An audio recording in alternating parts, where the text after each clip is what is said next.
लड़कियों की टांगें फाड़ी जा रही है, लड़कियों को चीरा जा रहा है, लड़कियों की ब्रेस्ट काटी जा रही है और इन्हें यहाँ राजनीति करनी है। इन्हें शर्म आनी चाहिए। तुमने लड़कियों को पढ़ाने की बात करी, मेरी बहन डॉक्टर बन गई, उसकी टांगें तुमने फाड़ दी यार, तुमने उसकी टांगें फाड़ दी।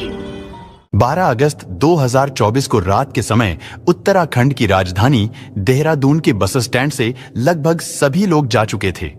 यानी उस समय वहां पर बहुत कम पैसेंजर थे और वो भी वो लोग थे जिनकी रात को बस चलने वाली थी। लेकिन उन्हीं बस का इंतजार करने वाले लोगों में एक लड़की भी शामिल थी। देखने से वो लड़की बहुत परेशान लग रही थी, लेकिन वहां पर मौजूद लोगों में से किसी ने भी उससे उसकी परेशानी का कारण नहीं पूछा। फिर अचानक उस बस स्टैंड पर ड्यूटी करने वाले गार्ड की नजर उस लड़की पर पड़ी और जैसे ही वो गार्ड उस लड़की के थोड़ा पास जाता है तो उसे उस लड़की को देखकर थोड़ा अजीब सा लगता है, क्योंकि वो लड़की थोड़ी असहज लग रही थी। यानी वो खुद को अनकंफर्टेबल महसूस कर रही थी। साथ ही बार बार वो अपने कपड़े ठीक करने की कोशिश कर रही थी।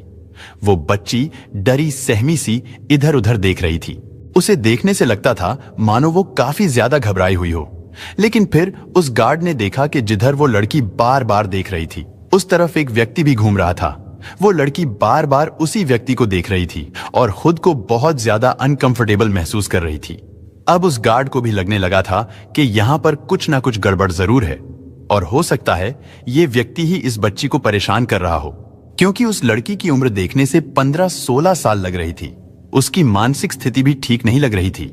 इससे पहले कि गार्ड उससे कुछ पूछ पाता, तभी उस लड़की ने गार्ड से कहा कि मुझे पंजाब के पटियाला शहर जाना है, यहां से पंजाब के लिए बस कितनी देर में जाएगी। और शायद अगर वो लड़की उस गार्ड से बस के बारे में ना पूछती और अगर उस समय उस लड़की को पटियाला जाने वाली बस मिल जाती तो शायद ये इतनी बड़ी घटना बस एक राज ही बनकर रह जाती। खैर, गार्ड को उसकी हालत कुछ ठीक नहीं लग रही थी, इसलिए गार्ड तुरंत चाइल्ड हेल्पलाइन नंबर 1098 पर कॉल करता है और उनसे कहता है कि सर, यहाँ दून ISBT के प्लेटफॉर्म नंबर 12 पर एक नाबालिग लड़की खड़ी है। मुझे उसकी हालत थोड़ा अजीब लग रही है, इसलिए आप एक बार यहाँ आकर देख लीजिए। हो सकता है शायद आप इसकी हालत को बेहतर तरीके से समझ सकें। सूचना मिलते ही चाइल्ड वेलफेयर की टीम बस स्टैंड पर पहुंचती है और फिर कुछ देर बाद पुलिस भी वहां पर पहुंच जाती है और उस गार्ड से लड़की के बारे में पूछने लगते हैं। गार्ड ने उस लड़की को जिस कंडीशन में देखा था वो सारी चीजें उसने पुलिस वालों को बता दी। इसके बाद पुलिस उस लड़की के पास पहुंचती है और जब पुलिस वालों ने उस लड़की को देखा तो उन्हें भी पहली नजर में यही लगता है कि इस बच्ची के साथ यहाँ पर जरूर कुछ तो गलत हुआ है और हो सकता है जो व्यक्ति वहां पर घूम रहे हैं उनमें से कोई उसे परेशान कर रहा हो। खैर, जब पुलिस वाले और चाइल्ड वेलफेयर कमेटी के लोग उसके पास पहुंचते हैं वो लोग उससे बात करने की कोशिश करने लगते हैं। लेकिन जब पुलिस वाले उस लड़की से बात करने की कोशिश करते हैं तो वो लड़की उन्हें देखकर बहुत ज्यादा घबरा जाती है। उसके पास जो बैग था वो उस बैग से लिपट जाती है और इतने सारे मर्दों को अपने सामने देखकर कांपने लगती है। तो पुलिस वाले तुरंत समझ जाते हैं कि ये जरूर आदमियों से घबरा रही है, इसलिए जेंट्स पुलिस पीछे चले जाते हैं और फिर केवल महिला पुलिस ऑफिसर ही उसके पास रह जाती है। वो उस लड़की से बात करने की कोशिश करती है। लेडी पुलिस ऑफिसर उससे पूछती है कि बेटी, तुम कहाँ की रहने वाली हो और तुम कहाँ जाना चाहती हो। उस लड़की ने बताया कि वो पंजाब के पटियाला शहर जाना चाहती है, क्योंकि वो बच्ची बहुत ज्यादा घबराई हुई थी। इसलिए उस लेडी ऑफिसर ने उससे पूछा कि बेटी, क्या तुम यहाँ पर अकेली आई थी या फिर तुम्हारे साथ कोई और भी था जो तुम्हें अपने साथ यहाँ लेकर आया था। पुलिस उससे कई तरीकों से पूछताछ करने की कोशिश कर रही थी, लेकिन बार बार पूछने के बाद भी वो लड़की बहुत कम सवालों के जवाब दे रही थी। फिर भी पुलिस वालों को इतना तो समझ आ गया था कि ये लड़की जरूर किसी बड़ी मुसीबत में है, इसलिए वो लोग उसे अपने साथ गाड़ी में बैठाकर पुलिस स्टेशन ले जाते हैं, क्योंकि उस समय लड़की को बहुत ज्यादा भूख लगी थी। तभी उस लड़की ने महिला पुलिस ऑफिसर से कहा कि मुझे बहुत भूख लग रही है, इसलिए सबसे पहले उसे अच्छे से खाना खिलाया जाता है, पानी वगैरह पिलाया जाता है। इसके बाद जब लड़की थोड़ा रिलैक्स होती है तो लेडी ऑफिसर उसके पास बैठकर फिर से उसके साथ बात करने की कोशिश करती है, लेकिन उस समय वो इतनी ज्यादा घबराई हुई थी कि वो किसी से भी बात नहीं करना चाहती थी। वो पुलिस स्टेशन के एक कोने में चुपचाप बैठी हुई थी, क्योंकि उसके साथ जो दरिंदगी की गई थी उसके बारे में बताने के लिए ना तो उसे कुछ समझ आ रहा था और ना ही वो किसी को बताने की हिम्मत जुटा पा रही थी। खैर, अगली सुबह उसका ट्रीटमेंट भी शुरू कर दिया जाता है, क्योंकि पुलिस वालों को ये बात लग रही थी कि लड़की डिप्रेशन में है और यही कारण है कि ये कुछ भी बताने की स्थिति में नहीं है। इसके बाद 2 दिन तक उसका ट्रीटमेंट चलता है। इसके बाद दोबारा फिर महिला पुलिस उसके पास जाती है। इस बार जब लेडी ऑफिसर ने उससे पूछताछ करनी शुरू की तो उस लड़की ने बताया कि मेरे साथ गंदा काम किया गया है, जिससे महिला पुलिस ऑफिसर तुरंत समझ जाती है कि इस बच्ची के साथ तो दरिंदगी की गई है। इसके बाद उन्होंने उससे पूछा कि बेटी, ये सब तुम्हारे साथ कहां पर हुआ? तो वो लड़की उन्हें बताने की कोशिश करने लगती है, लेकिन जब वो उन्हें अपने साथ हुई हैवानियत के बारे में बता रही थी तो इसी बीच वो जोर जोर से रोने लगती है, क्योंकि वो महिला पुलिसकर्मी थी, इसलिए उसके हालातों को काफी अच्छे से समझ रही थी। इसके बाद उन्होंने उस बच्ची को चुप कराया और उसे दिलासा देते हुए कहा कि बेटा, तुम डरो मत, अब सब कुछ ठीक हो जाएगा, तुम्हें घबराने की कोई जरूरत नहीं है, और जो कुछ भी तुम्हारे साथ हुआ है उसे भी छोड़ो, हम लोग उसके बारे में भी बात नहीं करेंगे। वो लोग जैसे तैसे कर उस बच्ची को शांत कराते हैं। उसके बाद अगले दिन दोबारा से उससे पूछताछ करते हैं। वो लड़की बताती है कि उसके साथ कई लोगों ने मिलकर गंदा और घिनौना काम किया है, यानी उसके साथ गैंगरेप हुआ था। इसके बाद पुलिस वालों को पता चलता है कि उसके साथ ये हैवानियत उत्तराखंड के देहरादून बस स्टैंड पर हुई है। अब क्योंकि वो बस स्टैंड था, इसलिए वहां पर कई सीसीटीवी कैमरा भी लगे हुए थे। इसके बाद पुलिस फिर से बस स्टैंड पर पहुंचती है, क्योंकि वो लड़की उन्हें वहीं पर मिली थी, इसलिए पुलिस अपनी इन्वेस्टिगेशन भी वहीं से शुरू करती है।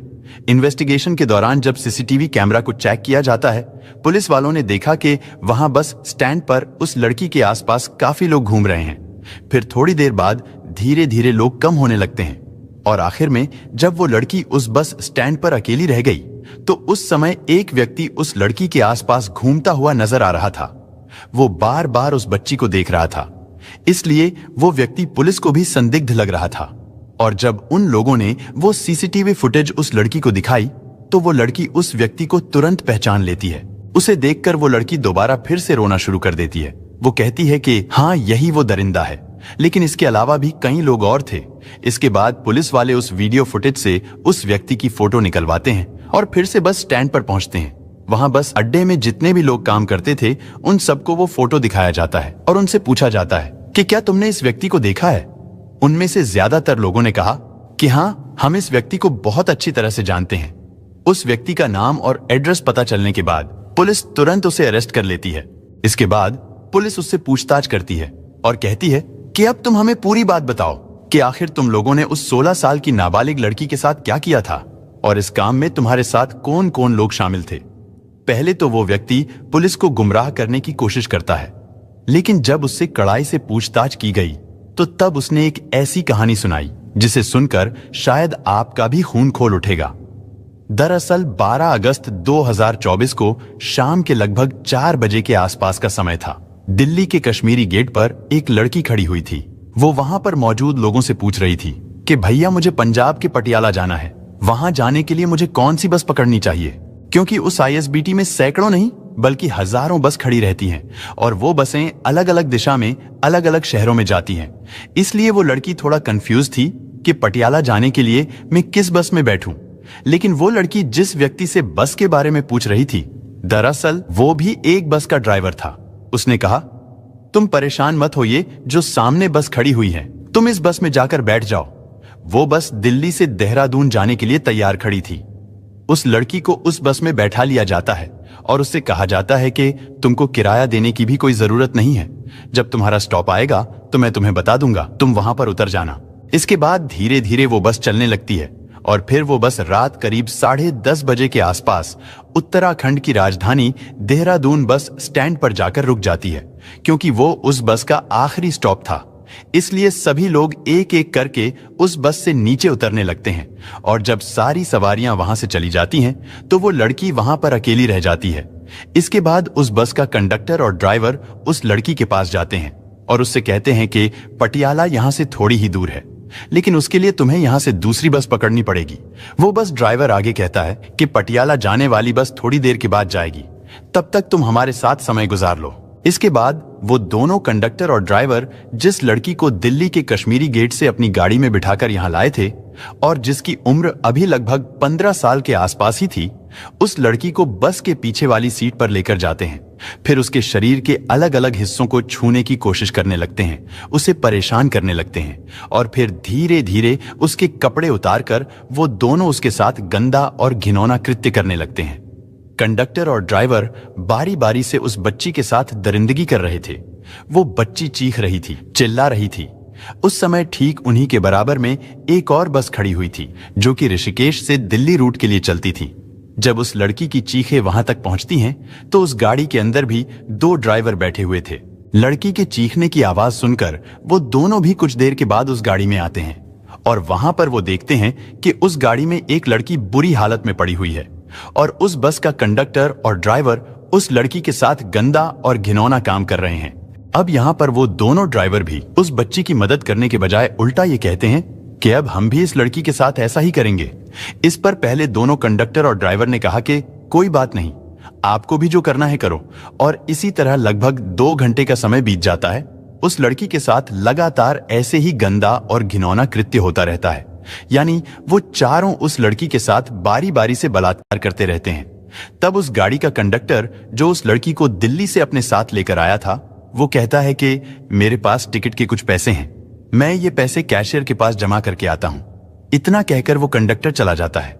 इधर ये तीनों हैवान ड्राइवर उस लड़की के साथ दरिंदगी करते रहते हैं। उधर कंडक्टर कैशियर के पास जाता है और जो टिकट के पैसे उसने पैसेंजर से यानी यात्रियों से कलेक्ट किए थे उन्हें जमा कराने लगता है।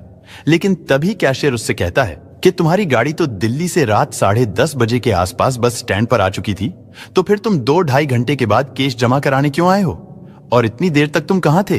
वो कंडक्टर कहता है कि साहब बस ऐसे ही मैं थोड़ा बिजी हो गया था, जिसकी वजह से मैं आज लेट हो गया।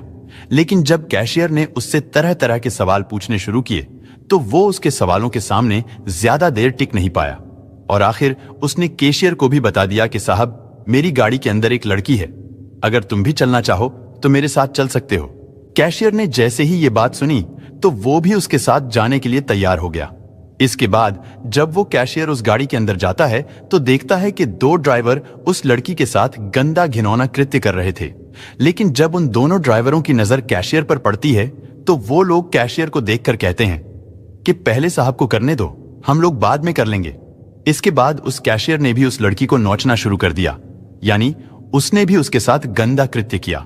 और इस तरह पहले कंडक्टर, फिर ड्राइवर, फिर उनके पास में जो गाड़ी खड़ी हुई थी जो ऋषिकेश से दिल्ली के लिए चलती थी, उसमें बैठे हुए 2 ड्राइवर और आखिर में वो कैशियर, वो 5 लोग मिलकर उस लड़की के साथ बारी बारी से सामूहिक बलात्कार कर रहे थे।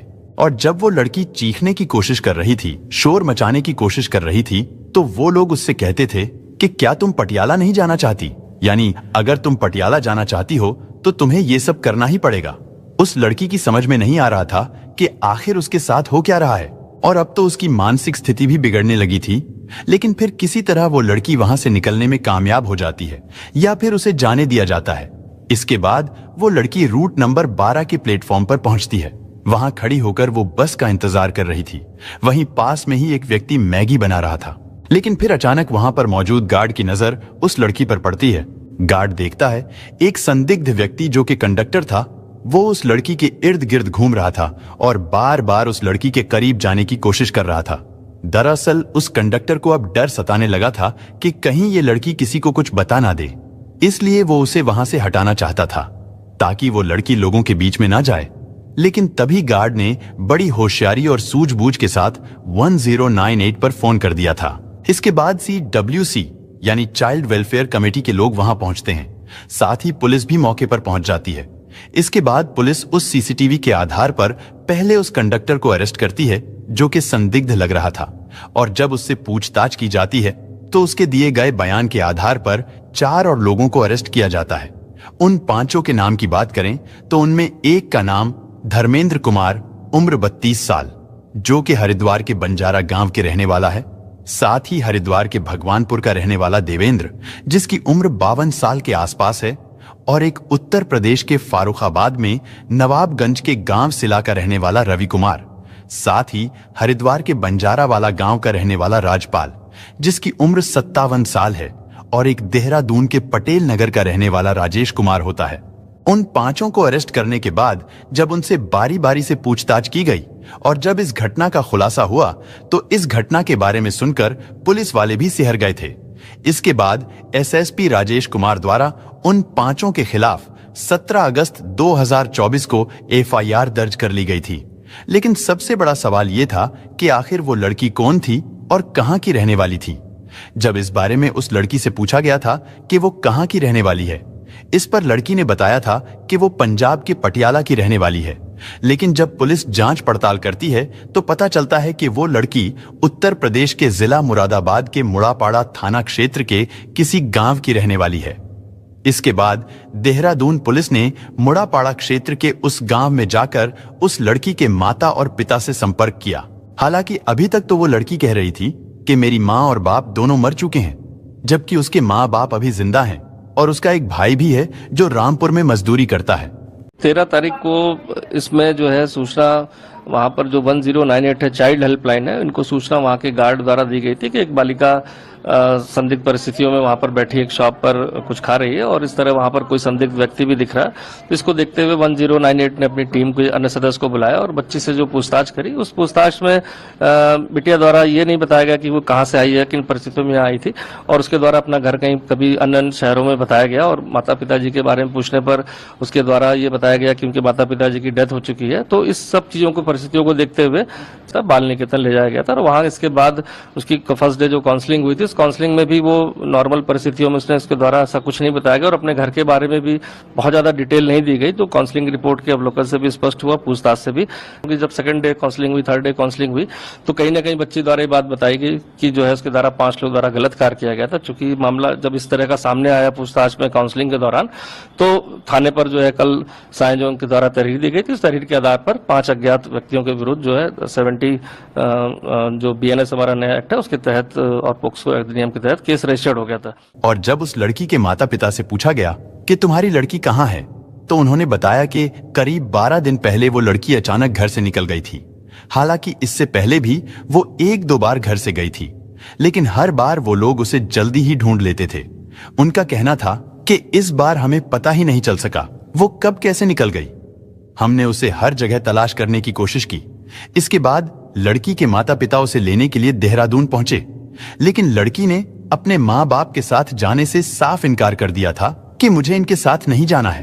पुलिस जांच में यह भी पता चला था कि उस लड़की के माँ बाप की भी मनोस्थिति ज्यादा अच्छी नहीं है और वो लोग भी अपनी बेटी को लेकर काफी समय से बहुत ज्यादा परेशान रहते हैं।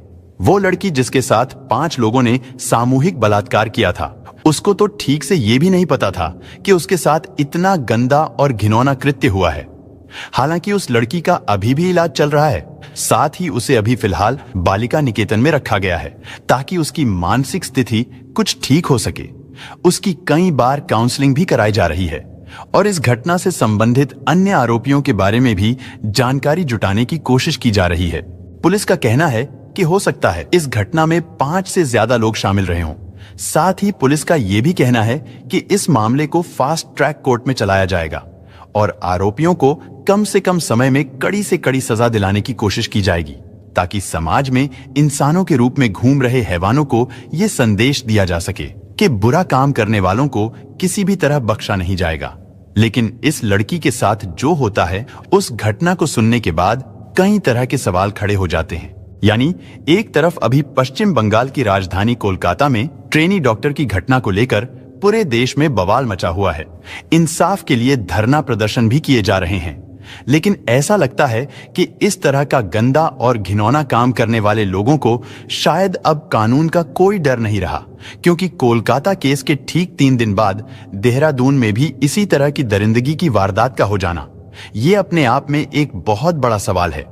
और जो कुछ इन दोनों लड़कियों के साथ हुआ वो वाकई बहुत भयानक और डराने वाला है। लेकिन सबसे अजीब बात यह कि इन 5 लोगों में 2 लोगों की उम्र 50 साल से ज्यादा थी।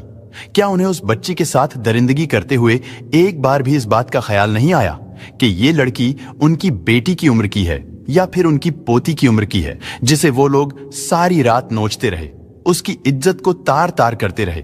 खैर, फिलहाल पुलिस ने उन सभी आरोपियों को जेल भेज दिया है। साथ ही पुलिस का कहना है कि आरोपियों को जल्द से जल्द कोर्ट द्वारा कड़ी से कड़ी सजा दिलाई जाएगी। दोस्तों, इस घटना को सुनाने का उद्देश्य किसी का दिल दुखाना नहीं है, किसी को परेशान करना नहीं, बल्कि आपको जागरूक करना है, आपको सचेत करना है। दोस्तों, इस पूरी घटना के बारे में आपकी क्या राय है, कमेंट बॉक्स में जरूर बताएं। और अगर हमारी मेहनत पसंद आई हो तो इस वीडियो को लाइक करते हुए शेयर भी करें। अगर आपने अब तक चैनल को सब्सक्राइब नहीं किया है तो हमारे चैनल को सब्सक्राइब कर लीजिए। धन्यवाद।